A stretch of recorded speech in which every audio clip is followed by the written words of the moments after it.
to be the next sitting. Yeah? There was a rumor that they cancelled it. They cancelled it a night before. Sherry, be our Nigerian top people were, but she man discredit, but she man disregard our citizen here. Because in a civilized world, in a sane country, am I communicating? Koto cancel in Koto Sheye. One must inform everybody. Want to be in the news. Want to share, and it will not be the last minute. Am I communicating? Ejo maba mi tag Babajide Sanwo-Olu. Keba tag CP of Lagos. Yeah, no. Ejo. Now they didn't do that. Am I communicating? They did not do that. Instead, last week, àwọn èèyàn ti débẹ̀. Sorry, àwọn èèyàn ti débẹ̀ ṣá. Àwọn èèyàn ti débẹ̀. Kan tó realize pé wọ́n ti cancel ẹ̀. Wọ́n wá move ẹ̀ sí akọ́kọ́ ń gbọ́gùn mọ̀ pé wọ́n máa ṣe ní March, next year March. But later, we heard that,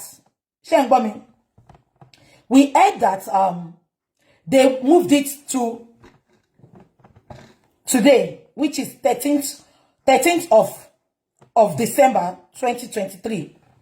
Am I communicating? Àwọn èèyàn ti débẹ̀. A lot of people ti wà ńbẹ̀ láàárọ̀ yìí. Àwọn èèyàn ti débẹ̀. Kán tó mọ̀ pé wọ́n ti cancel ẹ̀.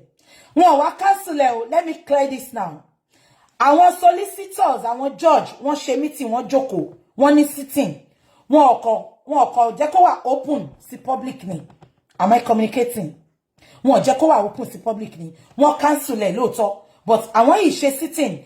Kí ni ìtumọ̀ sitting wọn yẹn? Kò yé wa. Why tí wọ́n allow press kó jẹ́ kó wà níbi sitting wọn yẹn? Am I communicating? This is why I'm calling Babajide Sanwo-Olu. Because if they want to continue with this route, we will just allow the complainants, the people that want true justice from the family, to go to court. This coroner inquest, I think they just want to use it to divert our attention, to frustrate Nigerians that are truly looking for justice. Because coroner inquest, the dead body is still laying in the mortuary. The police refused the father to come and check the body, to come and do every necessary things. Wunmi is playing on all Nigerians' intelligence. And look at the judges now. They think they can frustrate Nigerians. They think they can frustrate people that truly want justice. Because that sitting, they were there. One were sitting, one public sitting, one they interrogate anybody.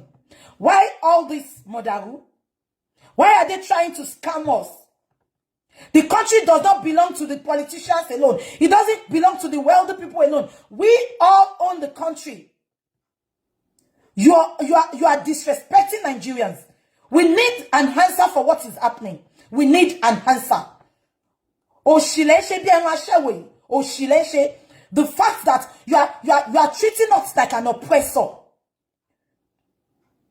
Military regime. Military regime. Democracy, they are treating us like they are oppressing us.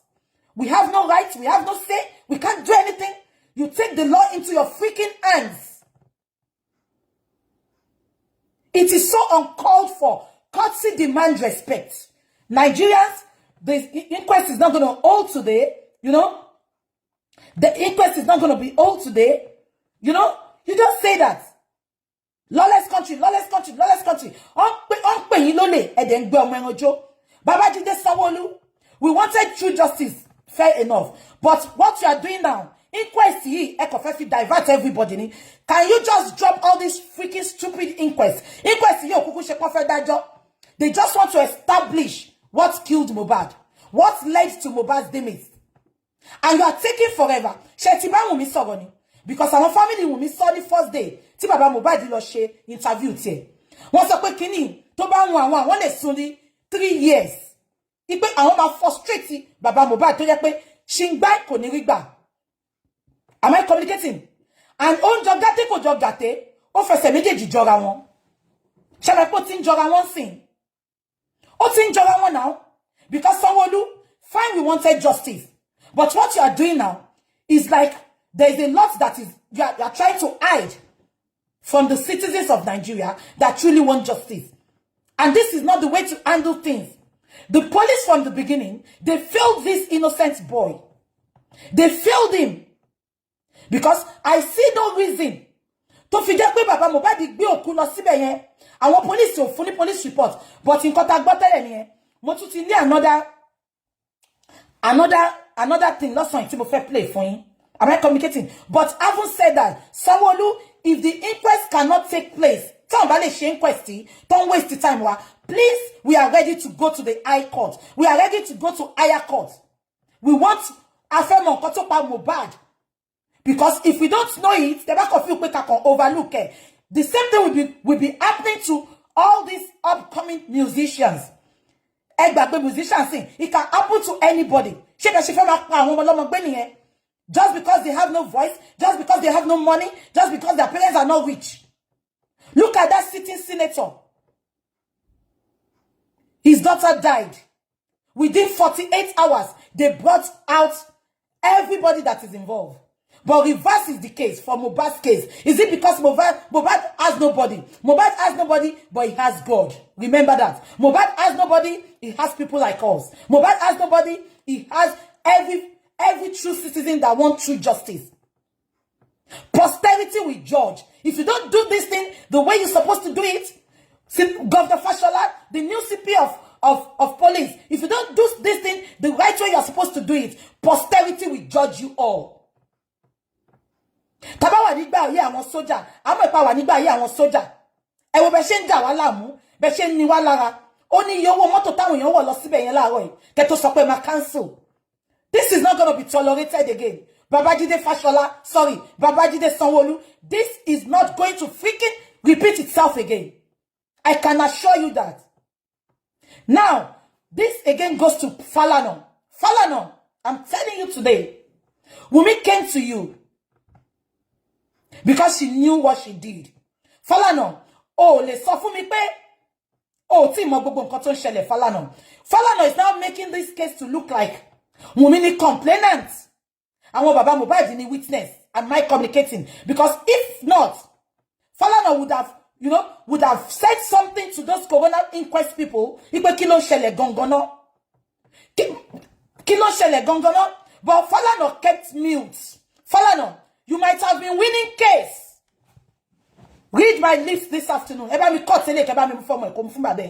Falana, you might have been winning case in Nigeria. If you want to rubbish this Mohbad case, Oma fail in Falana. Because you knew what is happening. I'm sure your clients, Wunmi, he might have told you what has happened to Mohbad. Even to about a sort of tough point. Falana, tell me more. Please, can you love and like, please? Falana, tell me more. Let me. Oh, Mati, people, you are wasting our time. We need to know what is going on. Can you move on? Am I communicating? Falana knows the truth, but he wants to cover the truth. Somebody told me there is nobody in the world that has no price. Falana, have you compromised? Have you been bribed? Falana, everybody knows you as a human rights activist. And when Wunmi came to you, you thought you were going to fight for the Mohbad's family. You never knew the family has been splitted. But you took the case upon yourself. You kept mute. Falana, this is so poor practice from Falana Chambers. Falana, olóòótọ́ ni gbogbo èèyàn mọ̀ yín sí. Irú ẹni ìtẹ́ ṣe meeting in closed doors. They would have told you what is happening. Falana, you kept mute. Wunmi's lawyer, Baba Mohbad's lawyer wrote a letter to you that they want to come and check Mohbad's body. Up till now, you refused. Ọ̀nà fẹ́ ṣe DNA. Wunmi sọ pé kí Baba Mohbad lọ ṣe DNA. Falana, what is happening? We need an explanation from your chamber.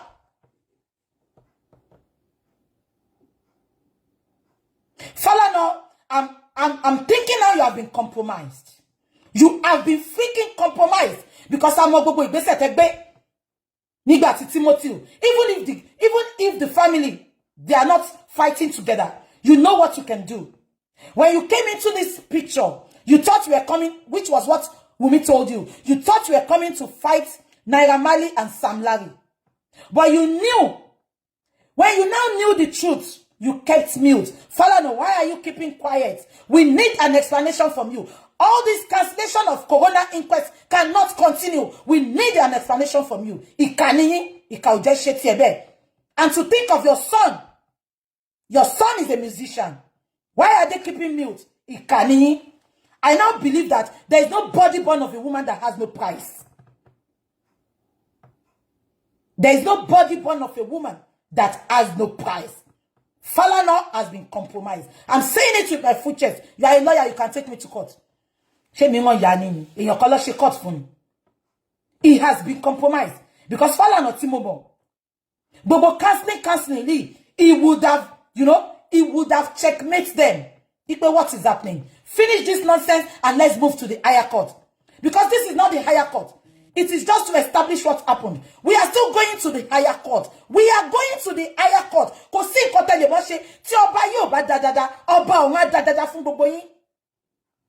Because of bolo money. Kò ṣe wúrẹ́ tí ajá gan bá kú nú lé yín ẹ máa wà worried mo máa ń rí lórí internet now. Tí ajá àwọn ẹlòmíì bá kú wọ́n máa ń ké ní bí pọ́mọ ló kú odindi ọmọ wa kú.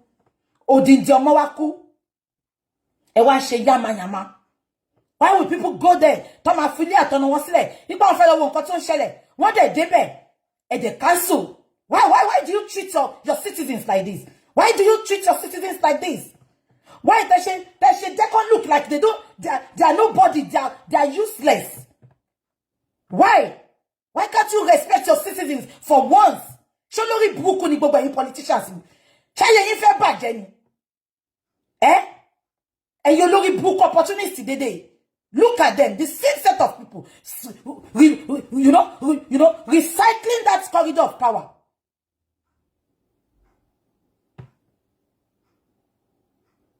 The autopsy is out. They refuse to bring it out. That is why I say Falana has been compromised. Falana be the autopsy. Autopsy today, Iyabo Ojo even confirmed it. Iyabo Ojo said the autopsy is out. But nobody is talking about it. Why is Falana on mute? Why is he quiet? And some idiots will come out to tell me investigation is still going on. Sheya Wereni. That's Odunwo. You think you can frustrate us? You think you can frustrate the Nigerians? You are joking. You are joking. We are not giving up.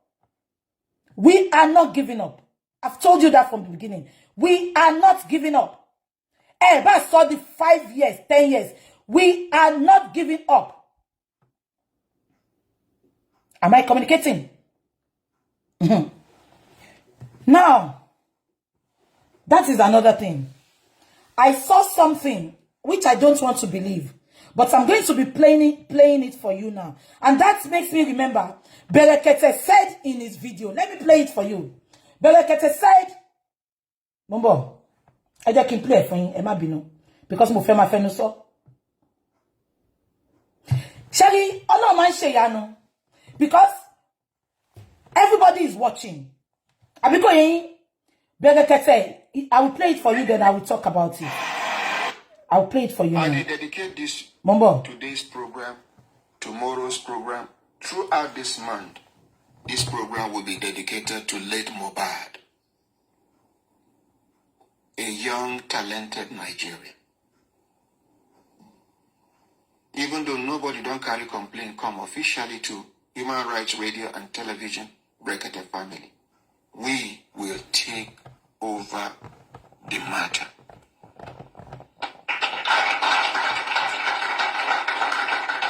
We go connect with your father, connect with the mother, connect with the wife, connect with the friends, connect. First of all, what be the name of the hospital where they talk say Mohbad die? Some people they talk say na ear infection. Some they talk say na overdose of drugs. But one audio where I hear where somebody give where talk say he there for the hospital that day. Into you go to collect injection for the hospital. He say Mohbad enter with one other person.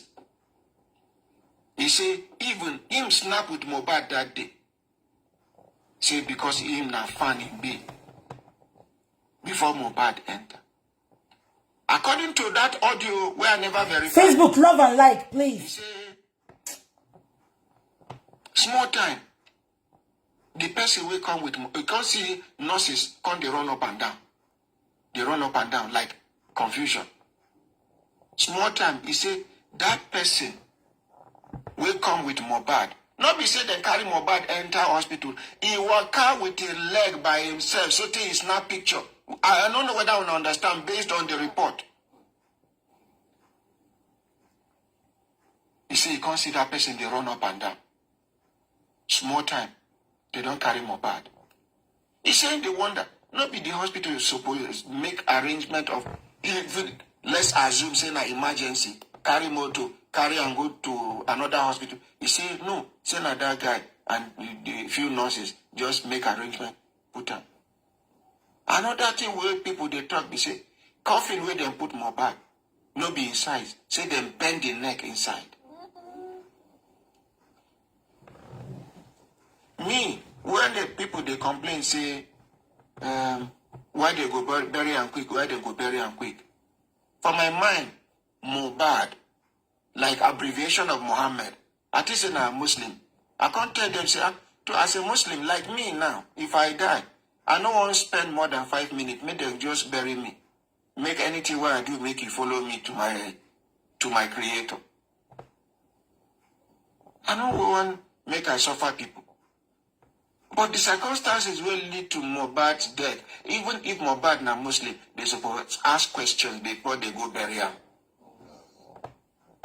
Mohbad na one talented young Nigerian we get future for entertainment.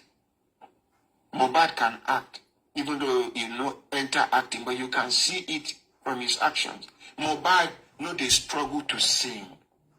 And his style of singing, now this calm, I'm not sabi singing songs because I don't belong to this generation. Even in dance, I like in dance the way they do leg. All of a sudden, if we know, follow up this time matter. Now so I've told you all I must stop people. I don't know Mohbad from Adams. I don't know his dad. I don't know any of Mohbad's family. But I'm a concerned citizen. It can happen to anybody. It can happen to me tomorrow. It can happen to any one of you looking at me, watching me. So never say never. It might not be true music. It might be true anything. Ṣebí lawyer kan nígbà ọdún last year. Ló ń lọ ní junction nílé ẹ̀ tó fẹ́ lọ ra nǹkan. Ìtorí kò fún ọlọ́pàá ní bribe 200 naira. Ó dẹ̀ pa. It might not be true music, but it can happen to anybody. If we don't fight this to finish now, how are we going to get justice? Now, I listened to this man this morning. He said, even though I want to take it up, it has not been officially reported to me. And I put an update request for his number. And you lori buku kawan kosibe pe, don't go and call him, don't mess it up. Aye yin fe baje ni. Ibi tó dé yìí ṣẹ́ròbí tí ò bá ń ṣe àwọn nǹkan táwa ń ṣe lẹ́yìn ni àwọn bloggers tó ń sọ̀rọ̀ ṣẹ́ròbá lè débẹ̀ ni. Do you want to teach me what to do? Ṣó lórí burúkú ni yín ni. Ìyẹn lẹ mọ̀ bẹ́ẹ̀ kẹ́ ṣáná sí kámẹ́rà. Ẹ̀yin tẹ́ wá kó má lọ dàrú ẹ ṣì èrè ni. Love and like, they are flagging. One flag gan. The recent testimonies of the witnesses are likely of high evidential value, and they have aided in establishing the sequence of events leading to the death of Mohbad, the identification of the suspects, and the roles each played.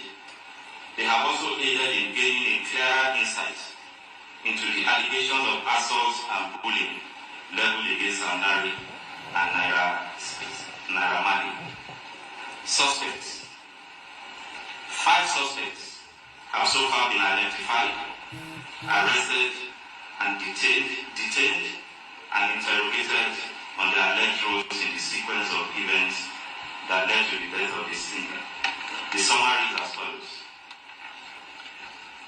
Miss Feyi Sayo Ogedebe is the auxiliary nurse who was contacted and invited by Mohbad Sadiq, aka Spending, a friend of Mohbad, on 11 September 2023 to treat the singer at the deceased residence in Lekki. She eventually came on Tuesday 12 September 2023 and administers 3 different injections, which are believed to have occasioned the chain of reactions that directly resulted in the eventual death of the single. She is the principal suspect in the death of Mohbad. She acknowledged that it was the injections that she administered on the deceased that triggered the reactions which eventually led to Mohbad's death. Other expert opinions and witnesses' statements corroborated her admittance.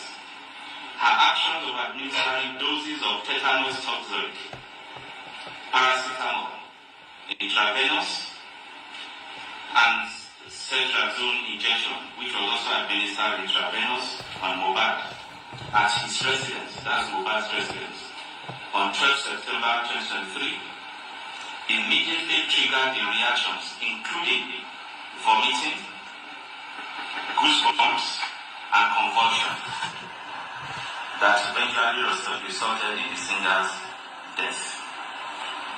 This criminal liability is further heightened, granted the evidential fact that as an auxiliary nurse, she is not qualified to administer such medications or function as a qualified nurse. She also did this in a non-clinical environment and in a professionally negligent manner that negated standard medical protocols. 2. Mr. Yobami Sodiq, aka Spending. Sodiq is a friend to Mohbad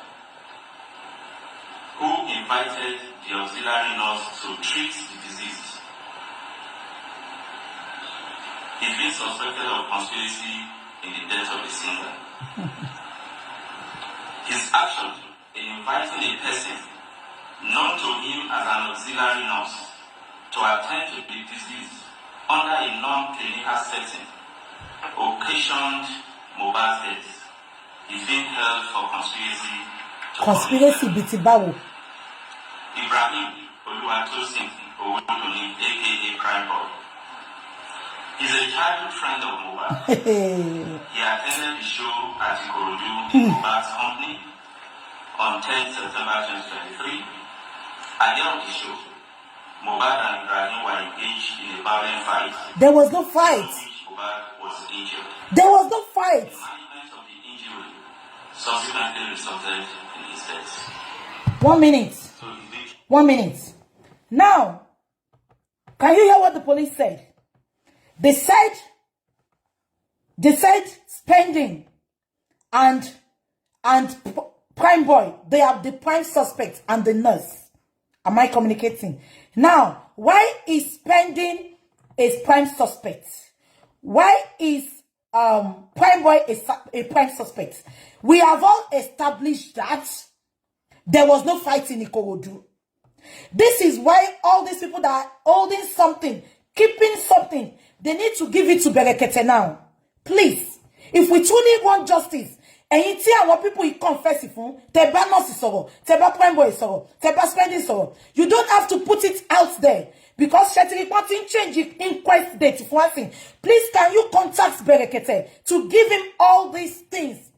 Shall want it Spending at the Prime Boy molesting one but can you please, for God's sake, and you tell information lower that he was Spending at the Prime Boy soro. Over dancing kebewa kofu Berekete. Because our people here want to twist everything. Prime Boy did not go back to Lekki with them. Why did they make Prime Boy a prime suspect? And we established that there was no fight in the Ikorodu. It was Wunmi that fought Mohbad. And Wunmi started fighting Mohbad before they went to Lekki. And on their way back to Lekki, Wunmi fought Mohbad. When they got home, Wunmi fought Mohbad just because of Canada visa. The Canada visa information went into Mohbad and Wunmi's phone when Mohbad was preparing to go to Ikorodu. Wunmi got the message. Wunmi was now telling Mohbad, so you want to go to Canada without me and Liam? And Mohbad answered, I am not taking you anywhere until you tell me the father of Liam. That was what started the fight.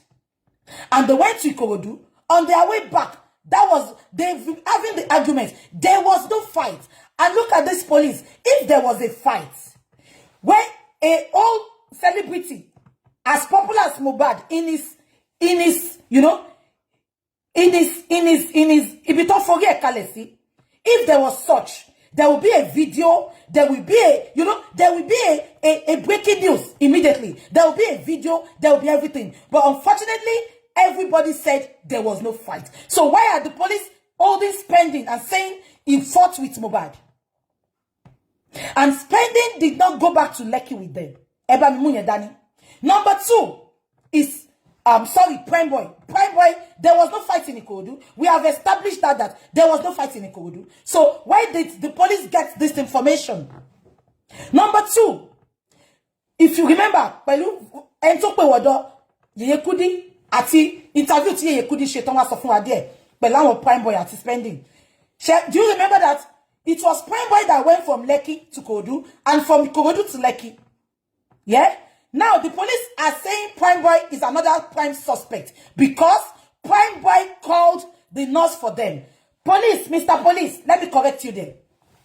On Monday, Prime Boy left the house in the morning. I have said it before in my last show. And my love and like in Facebook, if they bring this video down, I'm not going to come back again. Because you are looking for justice. Today about love and like. So where she love and like. Now, let me explain to you, Mr. Police. On Monday, when Spending went back to them to the house, on Monday, Spending left the house in the morning. Am I communicating? Yeah, I'm saying Prime Boy, there was no fight between Prime Boy and Mohbad in Ikorodu. It was not established. If there was a fight, there should be a video. A celebrity, somebody fought a celebrity. There should be a video. Do you all remember? They first told us, Prime Boy no logun. Prime Boy Baja. But we now established that there was no fight. Am I communicating? So there was no fight between Mohbad and Prime Boy. It was just an argument. Mumbaya won't miss sorrow. I said, Prime Boy, please allow me. Only she gbogbo nkan tó ń sọ she Prime Boy ò lè dá sí ni. Prime Boy then sọ fún pé kó calm down. Kó lọ jà tó kó lọ sọ̀rọ̀ nínú ilé pé kó ṣe bí tí gbogbo èyàn wà ló ti jẹ́ kó sọ̀rọ̀. Mohbad dé bọ́lẹ̀, ó dé lọ bá pé kó bọ́lẹ̀ nínú mọ́tò òun kó bọ́lẹ̀. That was it. So there was no fight in Ikorodu. If there was a fight, as a policeman, Shetibawa bi àwọn tó wà ní Ikorodu bí tó ti ṣe show yẹn pé ṣé on the report. Was there any report made to the police? No. So, as a matter of fact, there was no fight. And everybody that was in Ikorodu, they said there was no fight. So I see no reason why they are holding Prime Boy. Am I communicating? Now, when they were now going on their way home, Spending was dead 24 hours. Now, their reason for holding Spending was, if they Spending, Mr. Police, Spending did not intentionally call the nurse. This was what happened, police. On that morning of Monday, Spending left the house. Am I communicating? Spending left the house. After Spending left the house, Wumi gave Spending a call. Wumi sapa wanted the nurse. Ikpe Spending more nurse. Paraventure, Wumi Spending at Wumi. Martin sọ̀rọ̀ nípa nurse Spending. Àwọn ọlọ́pàá yìí kàn gbọ́rọ̀ from hearsay, from irọ́ tó pa fún wọn. Did they make any investigation? Ṣé ọlọ́pàá tó gbé òkú lọ bá ní police station? Tí ẹ fún wọn ní police report. Ṣé yìí lè fẹ́ ṣe investigation? Ẹ̀yin olórí burúkú aláṣọ dúdú yìí. Now, Wumi make sure Spending left the house. Wumi wá pé Spending, but Spending ti jáde pé Mohbad's case is getting worse. Do you have a nurse? Ìwọ ti jẹ́ pé Mohbad ó ti ń bàjà láti jọ́ Monday. Check for me. Now, Wumi intentionally called Spending when he left the house. Reason being that Wumi ti mọ nǹkan tó fẹ́ ṣe. Wumi mọ̀ pé tí òun bá pé nurse tí Mohbad máa ń lò, because according to Wumi, Mohbad has his own nurse tó máa ń wálé wá gún lábẹ́rẹ́. That was what Wumi make us to understand. Am I communicating? But Wumi ti mọ̀ pé tí òun bá pé nurse Mohbad, my medical history Mohbad, ó lè rí gbogbo nǹkan tó ti ṣe fún. That was why Wumi invited a new nurse And she intentionally set Spending up by calling Spending pé mo ti pe nurse Mohbad kò sí around. Do you have a nurse? Because tí Spending àti Wunmi ò bá ti sọ̀rọ̀ nurse tẹ́lẹ̀, wọn ò ní pé Spending pé kó fáwọn ní nurse. So Wunmi lè ti mọ̀ pé Spending náà ní nurse. Ṣé ń gbọ́ mi? Now, stop. They called the nurse on Mondays. Shut up. Please. I am not daft. Our pe Spending jáde lọ. Our pe Spending pé àwọn need the nurse. Wunmi ti mọ̀ pé tóun bá pe nurse Mohbad. Nurse Mohbad mọ̀ gbogbo medical condition. Ìyẹn lè má bá wọn pàdé àpòpọ̀. Kò wá pe nurse yẹn.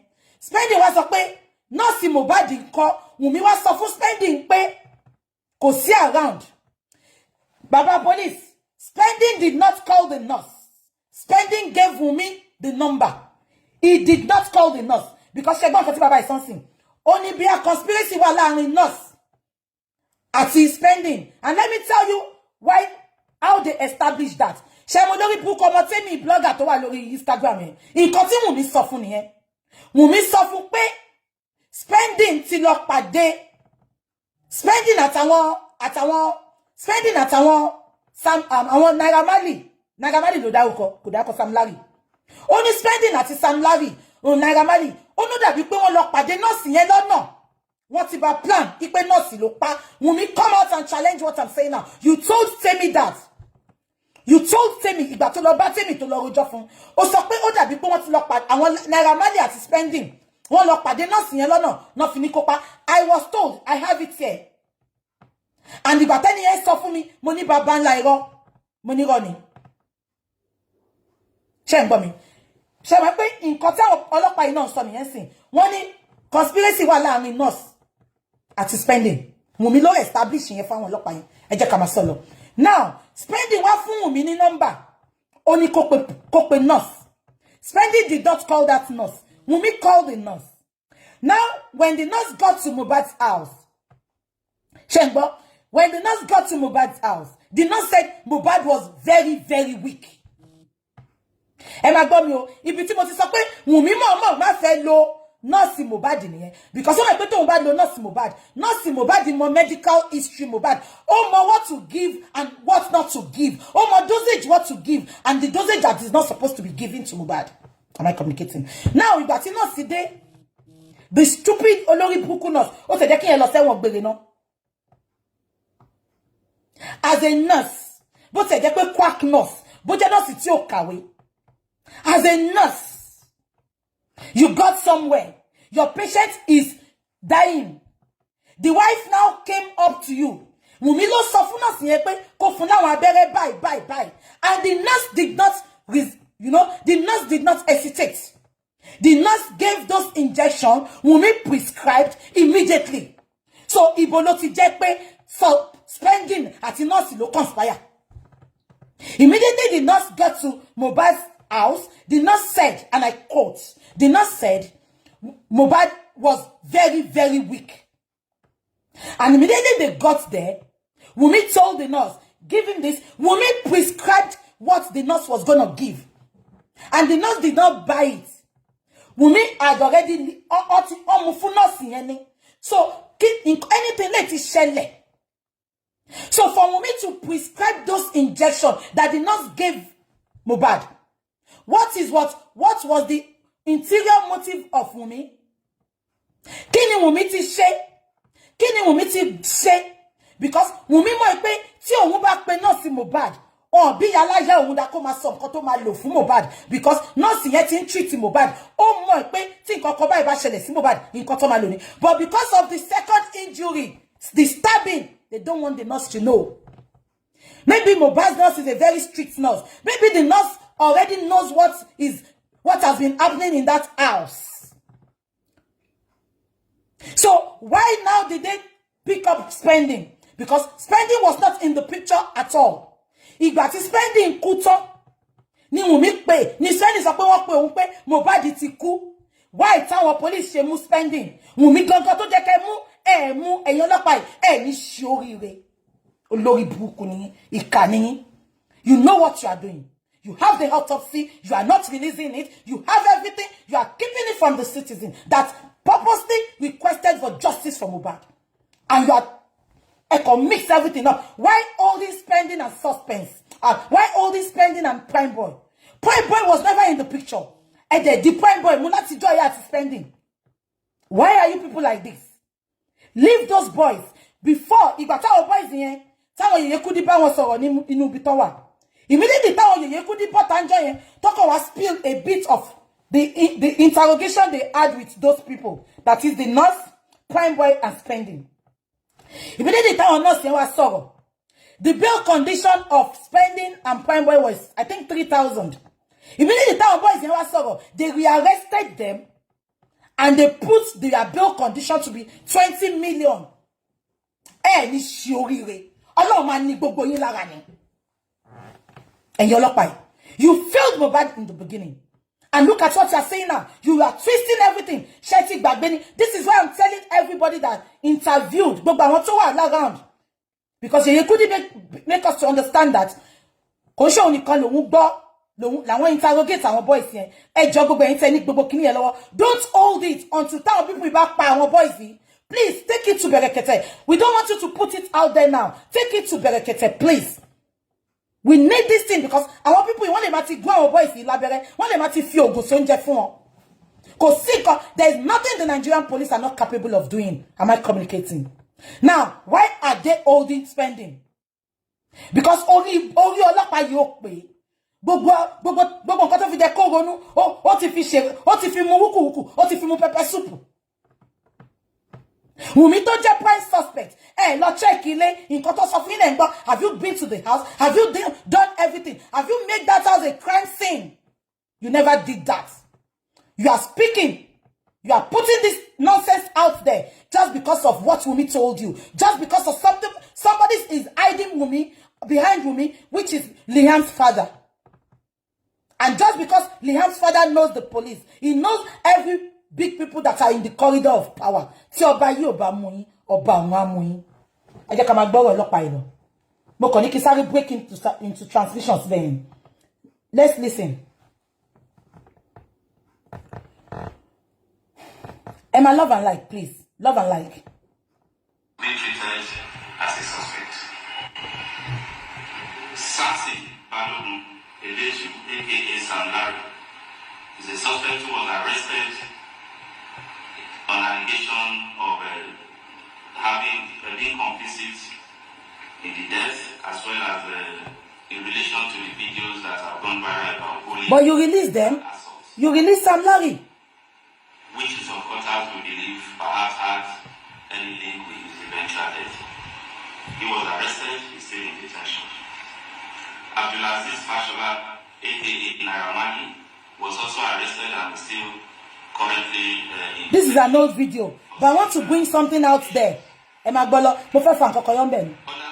have been undertaken by the special investigation team include exhumation, autopsy, and toxicology tests, which were undertaken on 21st September 2023. The results of the autopsy and the toxicology tests are being awaited.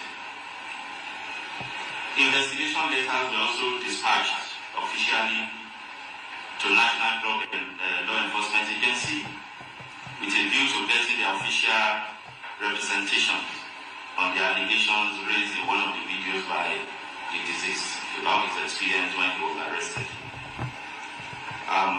We also forwarded investigation letters to Nigeria Medical Association, the Pharmacists Council of Nigeria, with a view to getting their expert opinion on the conduct and processes of the principal suspect, the auxiliary nurse, in attending to Mohbad.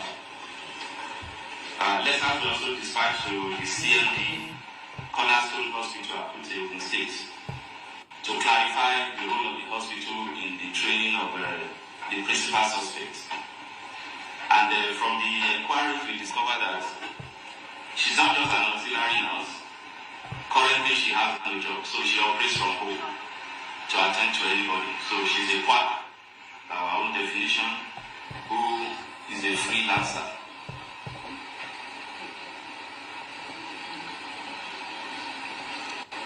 letters were also dispatched to Nigeria Immigration Service with a view to confirming the travel history of some of the suspects, particularly Naramadi and Sandari.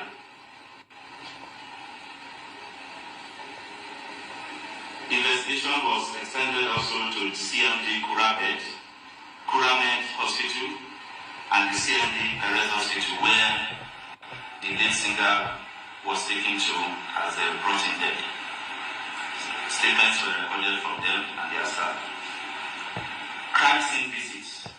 Detectives have also visited the residence of the deceased at Lekki. The intention was to review the CCTV footage in the house. Unfortunately, the CCTV was out of order. Wunmi destroyed it. Wunmi destroyed it. However,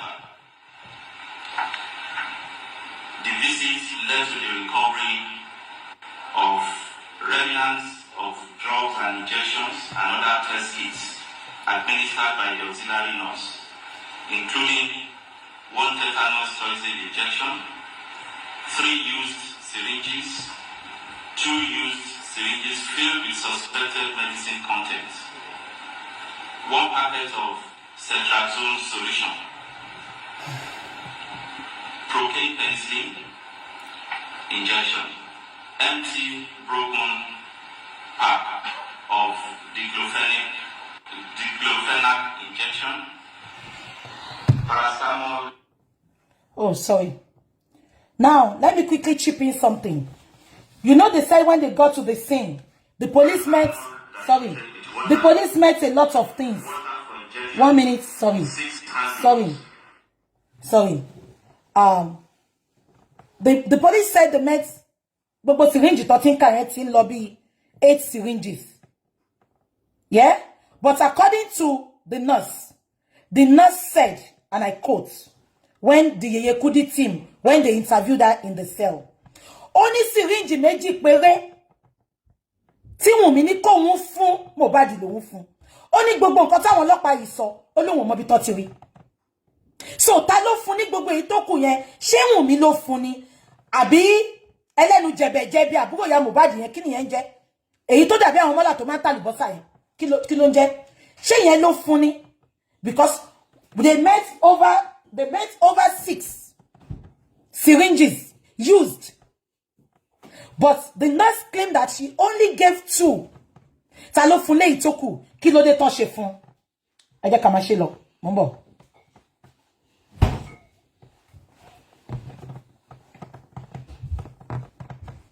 Diluted with water for injection, 6 hand gloves, 1 bandage, 1 plaster, and 1 iodine solution.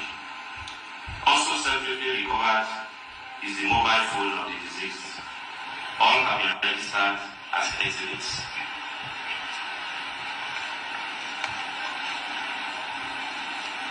We also visited the investigation team, also visited Kuramed Hospital, the Perez Hospital, Chandelier Night Club, VI, which represents one of the scenes where...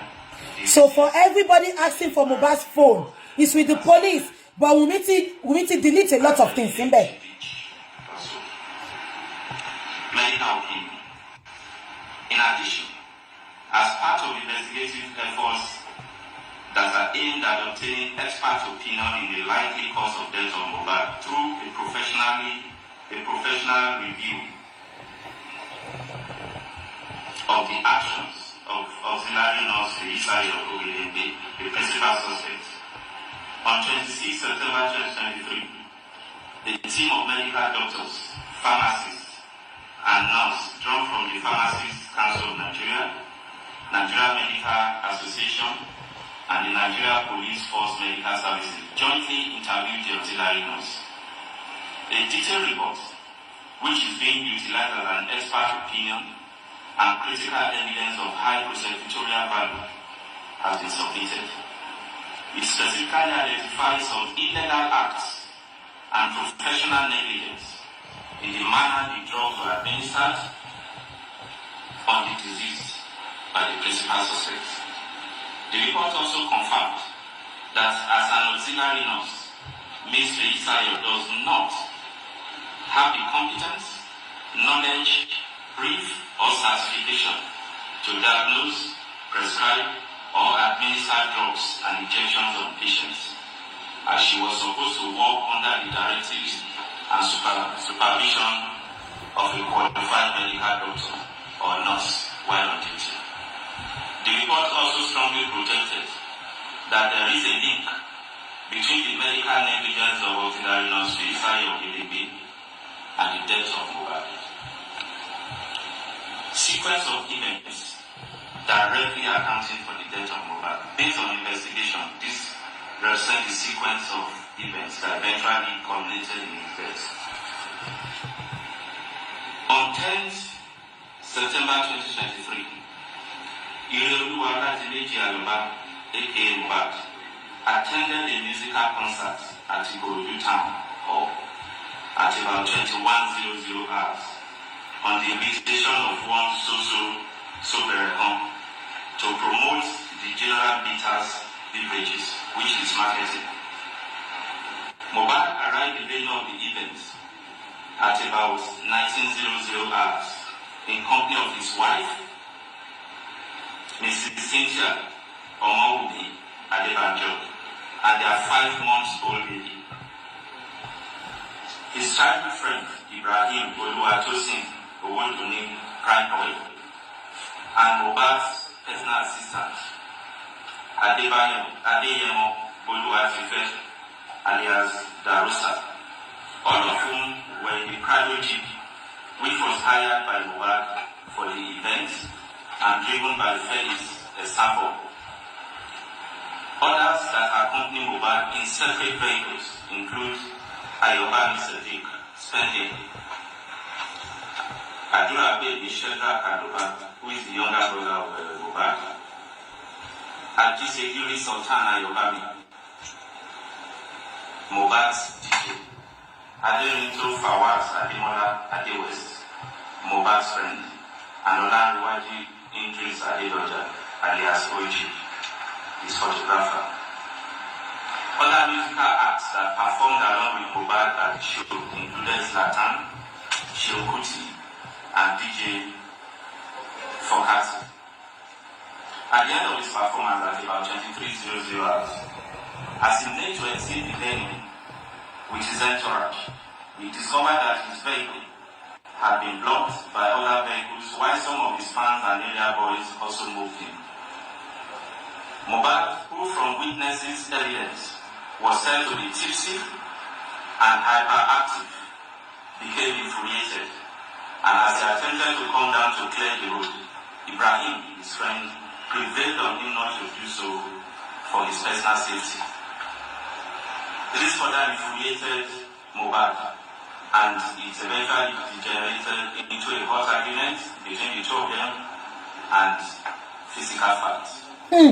There was no fight. In the course of an attempt by Mohbad to hit Ibrahim with a blow, Mohbad missed him and smashed his hand against the window of their private. That was a blatant lie. Causing him an injury on his forehand. And he bled profusely. He bled profusely in his house when he fought Wumi. Anyway, this was the first interview. And they not to change it, but they corona inquest. For the native residents of Mohbad, excluding Ibrahim. Upon arrival at home, 0200 hours of 11 September 2023, Mohbad refused to go to the hospital to treat his injury, despite persistent persuasion by there was no persistence. Staff and friends, including the private jeep driver whose vehicle was damaged. Later in May, the injured hand, which was still bleeding on the second day, started getting swollen, causing Mohbad unbearable pains. Is the injury? You may also pass it on. That is not the injury, sir. There is another one, sir. So at this point, his friend Ayobami Sadiq, Spending, who noticed the increasing pains, further insisted that he must go to the hospital for treatment. Mohbad still resisted and opted to call his personal nurse, identified as Nurse Fumi, who unfortunately was not available. At this point, Ayoba Mr. Spending offered to call his own nurse. Spending was not there. To attend to Wumi called Spending. That nurse turned out to be the auxiliary nurse, Miss Chai. The suggestion that Mohbad consented to. When Ms. Feisayo was contacted at about 14:30 hours on Monday, 11 September 2023, she was unavailable but promised to come the following day, being Tuesday, 12 September 2023. Love and like, Facebook. She requested that the picture of the swollen hands of injury area be videoed and snapped and sent to her for assessment. And they sent her the minor wound on his hand. This was eventually done. At about 14:35 hours on 12 September 2023, Ms. Feisayo eventually arrived armed with one pack of ceftriaxone injection, one vial paracetamol injection, tetanus toxoid injection, one vial propane penicillin injection, 7 ampoules of IMG. Ṣé gbogbo kíní yẹn ló sọ pé gbogbo nǹkan tó bá nínú ilé yẹn ló sọ pé nọ́ọ̀sì yẹn ló kó wá o. All those injections. They said the nurse bought that. Administered the tetanus toxoid on the arm of Mohbad and gave both the paracetamol and ceftriaxone injection intravenously. Immediately, the ceftriaxone injection was administered. Ms. Feisayo confirmed that Mohbad started vomiting. White goose pimples appeared on his face and all over his body. At this point, it dawned on Ms. Feisayo that Mohbad was reacting to the administered medications. She consequently ran out to procure hydro. She consequently ran out. They didn't say Wumi was pouring water on him. Shaggy Yikini. That Mohbad has started convulsing. When Yeye Kudi, 1 minute. When Yeye Kudi interviewed the nurse in the prison, the nurse said it was Wumi that was pouring water. Shaggy was a by. Anyway, this was the first interview because about her day in question, but we changed the thing. Wumi gave all this. Wumi did not say she poured water. Ẹ̀gbọ́n kan tó sọ, wọ́n nígbà tí Mohbad ti ní goose pimples. Only nurse sáré bọ́ta. According to the nurse, when she was interrogated in the prison, she said Wumi told her to go and get something. Only kolora and kowa to ma fi cure goose pimples yẹn àti vomit yẹn. Ó nígbà tí Wumi dẹ̀ ń da omi sí lórí, òun sọ pé kó má da omi sí lórí pé kò lè cure pé ó máa worsen ẹni. Wumi bẹ̀rẹ̀ sí ní da omi yẹn sí lórí pé nǹkan tó máa fi ń cure ẹ̀ nìyẹn, kí náà fún tó fi ń cure. Ó ní Mohbad gan wá ń ṣe báyìí. Ó ní Mohbad gan ní kó stop. But she kept putting that water on the poor boy. But wọ́n sọ gbogbo yẹn bí báyìí o, ẹ jẹ́ ká máa gbọ́ lọ. Cynthia Omoduni Adebanjo, Adura Abel Shedrack, Aloba, Olaniwaju Idris, Adedoja, Aide Habib, Idoda Amala, Aderinto Fawaz, and Miss Feisayo rushed in to the hospital in the vehicle of Engineer Chinaka, Jesse, their neighbor. Unfortunately, he was pronounced dead on arrival at Kurabed Hospital. Not convinced, the team moved his body to Perez Hospital, where the death was recertified. A death certificate was later issued by Kurabed Hospital. Mohbad's father, who had earlier been contacted on the development, came to the late Mohbad's house. And after a short... Please, I want to, can you hear that? A death certificate was issued by Kuramed Hospital. Where is the death certificate? Where is the death certificate? Because if there was a death certificate, the morgue, they would have taken Mohbad. One, you rejected. I stand to be corrected. Ejo, ever me comment. The death certificate was issued, but according to Baba Mohbad, the police report, because the death certificate, reason they rushed to bury Mohbad. Where is this death certificate? Ṣé Wunmi ló yá ni àbí Dagosha ló yá? Because wọ́n jẹ́ ká believe pé police ò fún wọn ní nǹkankan. There was no death certificate to give to the morgue. Ẹ jẹ́ ká máa gbọ́ lọ. Ẹ máa gbọ́ o. Ẹ ti gbọ́ nǹkankan.